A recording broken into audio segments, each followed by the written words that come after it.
Então, nós lá, continuando, então, nossos estudos de Gênesis, a Gênesis, capítulo 14, que está falando para nós dos fluidos. Nós já estamos no item 11, capítulo 14, mas vamos lembrar só um pouquinho do finalzinho aí do item 10, em que os espíritos nos esclarecem que o meio onde o espírito vai desenvolver sua experiência, o planeta que ele vai encarnar, ele precisa tirar daquele meio onde ele vai encarnar os elementos para que ele possa compor o seu perispírito, né? Como os planetas eles têm dimensões mais densas e dimensões mais depuradas, pois o perispírito daquele ser, aquele foco de inteligência que vai viver naquele orbe, naquele planeta, naquele mundo, ele vai buscar na dimensão que ele é correlata os elementos. Então, o perispírito dele será mais depurado ou menos depurado, de acordo com a sua própria evolução. Então, os perispíritos, eles diferem entre si, de acordo com a evolução do espírito, mas os corpos físicos não. Por isso que na dimensão onde encarnam os corpos, onde acontece a encarnação em corpos de carne, nós vamos ter as constituições idênticas. Todos os corpos, eles são idênticos, os seus elementos, sangue, claro que tem aquelas diferenças genéticas e tal, mas os corpos, eles se relacionam entre si, né? Todas as pessoas que estão encarnadas, nós podemos ver, nós percebemos, não é?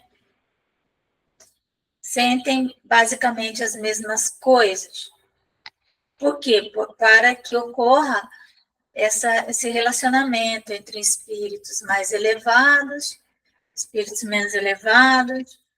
Isso só é possível aqui na dimensão onde ocorre a encarnação em corpo de carne também.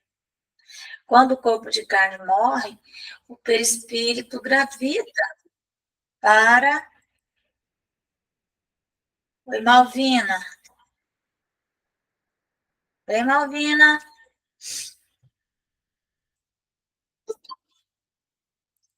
Oi, Conceição. Tudo bem? Então, nós estamos vendo aqui sobre os fluidos. Certo? Tudo bem, meus amores, que chegaram agora? Malvina, Conceição. Tudo bem então, com você, Márcia? Tudo bem, amor. Tudo bem. Estamos aqui ainda baqueadinha, né? Com a desencarnação da minha amiga. Vai cansando, né, Márcia? E ainda... cansada. E a desencarnação da minha amiga, né? A mãe da minha novinha. Pois é. Baqueou também, mas... Enfim, né, amiga? Faz parte, né? Faz. A gente vai pedindo a Deus e que vamos vivendo, né? Um dia seremos nós que vamos partir também. Com certeza.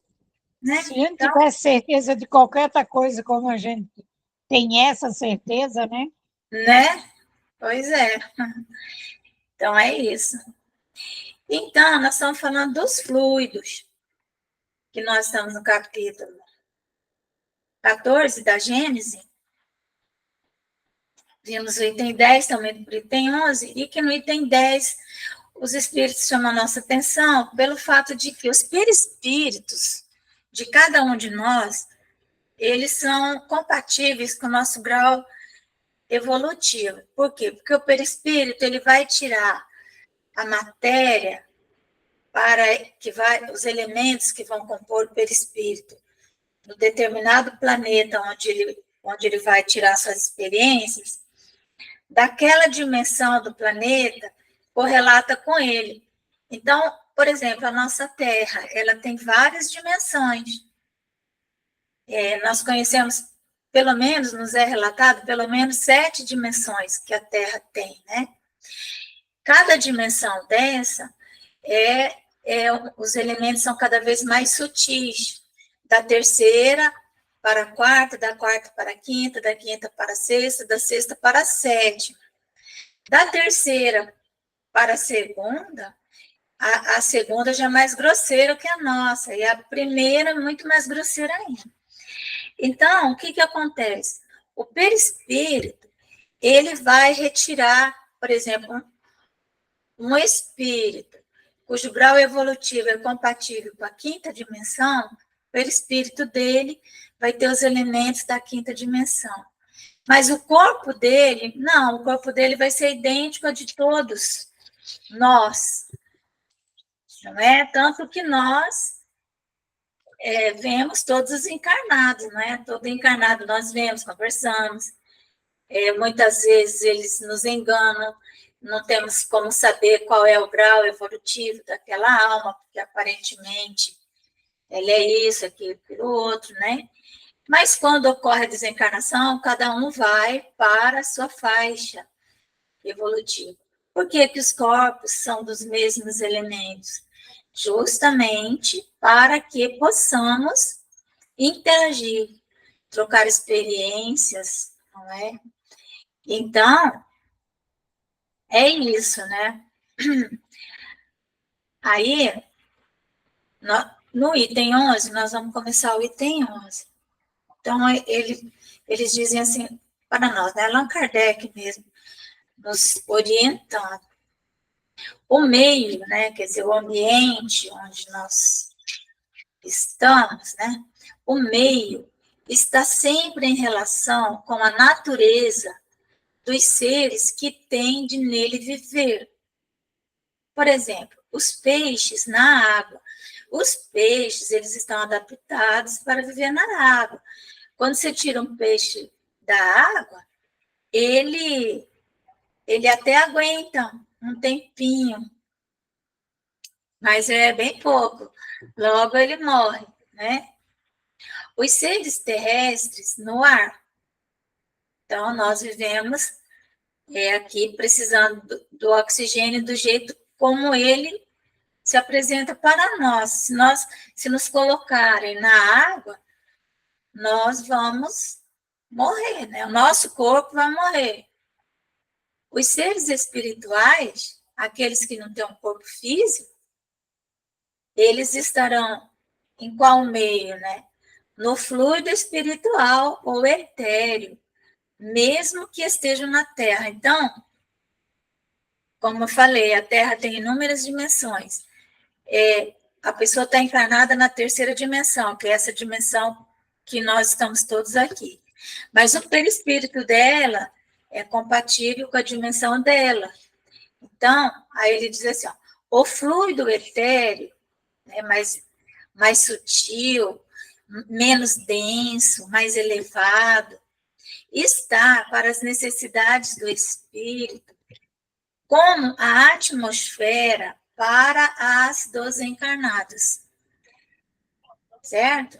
Então, por isso que quando desencarnamos e vamos para o meio perispiritual que nos é próprio, nós vamos sentir que respiramos lá como se fosse o oxigênio. É porque lá nós vamos encontrar o fluido compatível com a nossa evolução. Por que os espíritos que vão para dimensões mais densas, que vão da crosta da Terra para baixo, eles não conseguem sair dali e ir para o meio mais leve? Não conseguem, porque eles não vão respirar lá. É como nós, que se sairmos daqui, formos rapidamente para o cume de uma montanha bem alta. O ar lá será muito rarefeito e nós vamos ter dificuldade de respirar. Então, é assim, né? Então, diz assim, ó, ora, do mesmo modo que os peixes não podem viver no ar, que os animais terrestres não podem viver numa atmosfera muito rarefeita para seus pulmões, ou seja, subir demais, né? Sair vamos dizer assim, ultrapassar uma montanha e ir muito lá para cima, chega um momento que o ar está tão rarefeito que quase não tem oxigênio para os pulmões, né? Não podem viver numa atmosfera muito rarefeita para seus pulmões. Da mesma forma, os espíritos inferiores não podem suportar o brilho e a impressão dos fluidos mais etéreos, aquilo que a gente estava falando. Eles vivem em meios densos, eles vivem. O sol quase não chega, em alguns lugares não chega, em alguns lugares são realmente trevas. Então, eles não conseguem sair dali e ir para a luz, porque eles não vão suportar. Né? Não morreriam no meio desses fluidos, porque o espírito não morre. Eles não morreriam. Mas uma força instintiva os mantém afastados dali.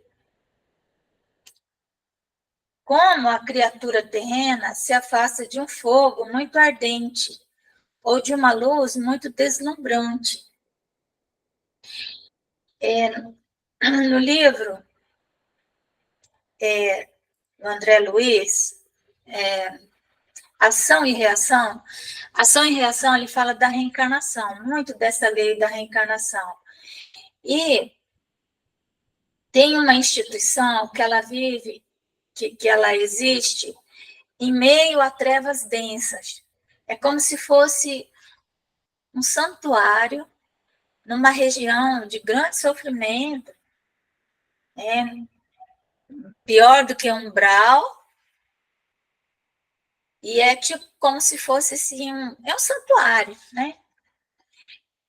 Como se fosse uma grande igreja, uma catedral, um lugar de orações. E aí, dentro ela emite uma luz. Então, a porta está sempre aberta. E em volta daquele espécie de santuário, que ali era uma porta, e aquele santuário, ele se ligava, talvez se ligue ainda, a uma instituição de atendimento àquelas almas sofredoras.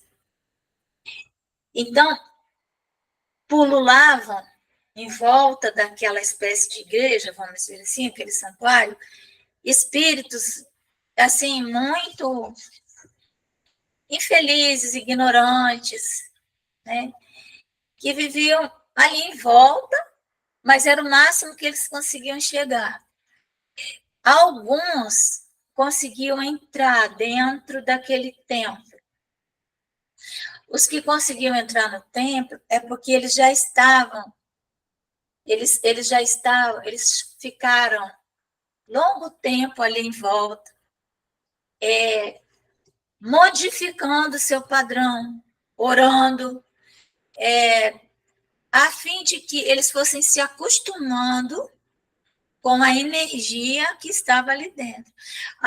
Alguém que chegasse ainda todo encharcado das energias densas e sombrias, não conseguiria entrar, porque ele ficaria cego naquela luz.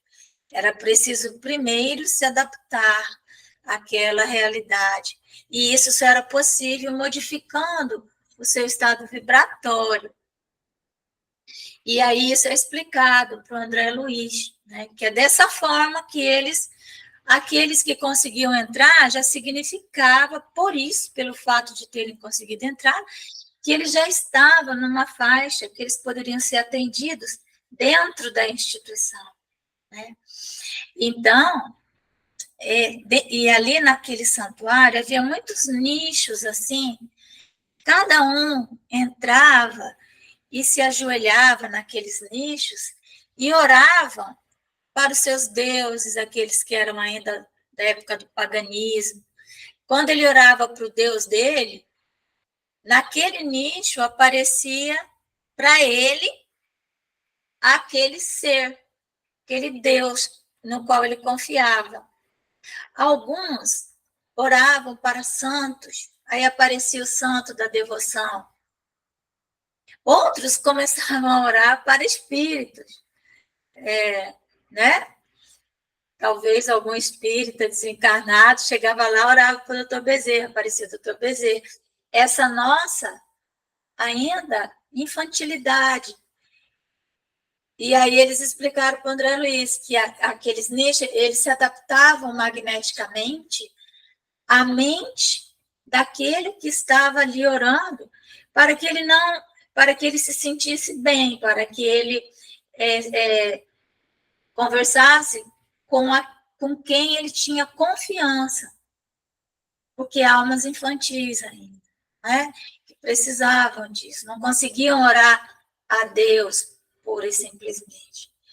Então, essa questão dos fluidos, alguns não conseguiam entrar, então, os espíritos, eles saíam para fora, alguns deles, né, os elevados, saíam para ouvir os pedidos eram os mais variados possíveis, como se fosse mesmo crianças bem ignorantes, pedindo doce, pediam coisas assim bem... E então eles iam e tentavam, já ali fora, no ambiente deles, os espíritos diminuíam a sua vibração para eles não brilharem tanto, né, os espíritos superiores, e eles então falavam de Jesus e orientando como que eles tinham que fazer para eles modificando seus padrões, conseguir às vezes até uma reencarnação a partir dali.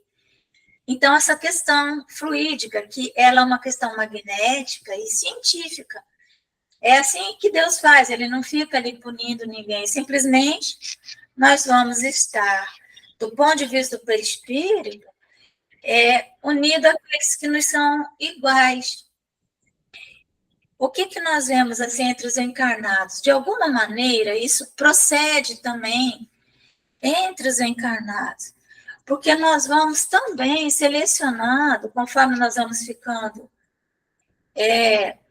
um pouco mais conscientes, mais adultos, vamos entendendo melhor a vida religiosa, né? Vamos entendendo melhor a vida moral, nós também vamos selecionando naturalmente as pessoas com as quais nós vamos conviver. Eventualmente, vamos atender outras pessoas, conversar com outras, mas aí será o quê? Será uma conversa em que nós estaremos conscientes de que naquele momento nós estamos fazendo um atendimento. Ou se estamos em contato com um ser superior, um ser evoluído, nós vamos ficar em silêncio, porque daí nós vamos ouvir o que ele tem para nos dizer. Né? Então, nós não é mais qualquer amizade que nós vamos querendo para a nossa convivência, não é qualquer ambiente mais que nós vamos frequentando, nós vamos modificando mesmo antes da desencarnação, isso já vai ficando meio que natural para nós. Tem pessoas que já lá na idade provecta, né, já estão idosos, eles ainda gostam da vida noturna, gostam de uma bagunça, né, um carnaval, uma coisa, outra, bebidas. Por quê? Porque são almas ainda que estão nessa faixa, né, vibratória, permanecem, né? Então, aí ele diz isso, né? Que em que pese os espíritos inferiores, eles não suportam o brilho de uma região mais elevada, eles, evidentemente que se eles fossem levados para lá, eles não iam morrer, porque o espírito não morre. Mas eles não conseguem ficar muito tempo. Mesmo os espíritos obsessores, mesmo, Eles não conseguem ficar muito tempo na crosta terrestre. Eles ficam pouco tempo. Eles vêm, eles têm logo que voltar para a região deles. Eles não permanecem aqui. Eles permanecem em contato com suas vítimas magneticamente, mas não na dimensão. Eles permanecem sugando as suas vítimas de forma magnética. E as suas vítimas, quando adormecem, descem até eles. É assim que funciona. Por quê? Porque eles estão abaixo da terceira dimensão, né? Eis aí porque não podem sair do meio que lhes é apropriado à natureza. Para mudarem de meio, né, do lugar onde eles estão, precisam antes mudar de natureza, despojar-se dos instintos materiais que os retêm nos meios materiais. Tem espíritos que desencarnam, gente, eles perdem, com o passar do tempo, a forma humana. Eles vão se animalizando tanto que eles assumem formas de animais, chama-se zoantropia, né? Eles passam a ter formas de animais, né? De tão animalizados, eles começam a viver, assim, numa dimensão tão primitiva, no cérebro reptiliano, vamos dizer assim, que eles vão perdendo a forma, né? Então, ocorre esse fenômeno de zoantropia, que chama, perde a forma humana. Por quê? Porque naquele meio, a forma que o corpo, enquanto estava encarnado, deu ao perispírito, ele não vai mais conseguindo encontrar esses elementos, ele só encontra elementos animalizados, e aí a forma dele, ele começa a rastejar tanto nos pântanos e nos lodos, que ele se torna um ser rastejante mesmo, né? Numa palavra, que se depurem e moralmente se transformem. Então, isso que eu estava dizendo, né? Nessa instituição, aqueles espíritos que chegavam próximos, então, desse tempo, eles já estavam só de chegar próximo ali, porque esse templo era uma luz na sombra, né? Suave luz nas sombras.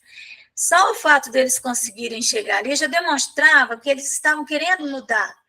Por isso que os espíritos saíam pela porta, os espíritos, os mentores, e iam orientá-los, porque eles já estavam desejando isso, né?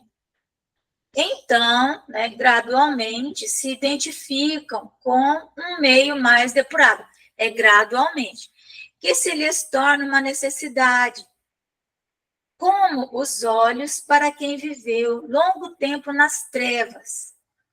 Insensivelmente se habituam à luz do dia e ao fulgor do sol. Então, devagar, eles começavam a se habituar, então os espíritos falavam, olha, permaneçam próximos, permaneçam em orações, venham nos horários em que estaremos aqui disponíveis para atendê-los, modifiquem os seus padrões mentais, esqueçam das vinganças, e então eles começavam a modificar, e então aquela luz, eles iam conseguindo olhar cada vez mais, se aproximar cada vez mais daquela porta, daquele templo, que soltava aquela luz, e eles iam acostumando os olhos, até que eles, então, conseguiam entrar, né? Assim, que quem quiser perguntar alguma coisa, é só falar, tá, gente? Assim, tudo no universo se liga, tudo se encadeia, tudo se acha submetido à grande e harmoniosa lei de unidade, desde a mais compacta materialidade até a mais pura espiritualidade. A terra é qual vaso de onde se escapa uma fumaça densa, que vai clareando à medida que se eleva. E essas parcelas rarefeitas se perdem no espaço infinito. Então, essa é uma boa metáfora, né? Uma fumaça, quando ela sai da chaminé assim, né? ela sai bem densa, mas ela vai se rarefazendo. A potência divina refulge em todas as partes desse grandioso conjunto. E, no entanto, quer-se que Deus, não contente com o que há feito, venha perturbar essa harmonia. Às vezes nós pedimos para que Deus modifique as suas leis, para que uma pessoa que está numa faixa, que ele pule ela de faixa. Isso é impossível. Que se rebaixe, né? Que Deus se rebaixe ao papel de mágico, produzindo efeitos pueris, dignos de um prestidigitador, né? Prestidigitador, ó. Uma pessoa que fica fazendo ali, vamos dizer assim, não é nem feitiço, né? Ficar fazendo aquelas. Prestidigitador. Esqueci agora o sinônimo. Né? E ousa-se, né? É mágico, prestidigitador, aqueles mágicos, né? Ficam fazendo mágicas. Mas aquela mágica é tudo mentirinha, é um engano os nossos olhos, né? Então, mas não é de verdade. Então, são efeitos puramente de ilusão, os ilusionistas. Deus não vai se prestar a isso. Então, e mais ainda, né? Os que desejam, né, pular essas etapas, né? E ousa-se ainda por cima dar-lhe como rival em habilidade o próprio Satanás. Como se o demônio, né, ele tivesse poder maior do que Deus. Não haveria modo de amesquinhar mais a majestade divina, e admiram-se de que a incredulidade progrida.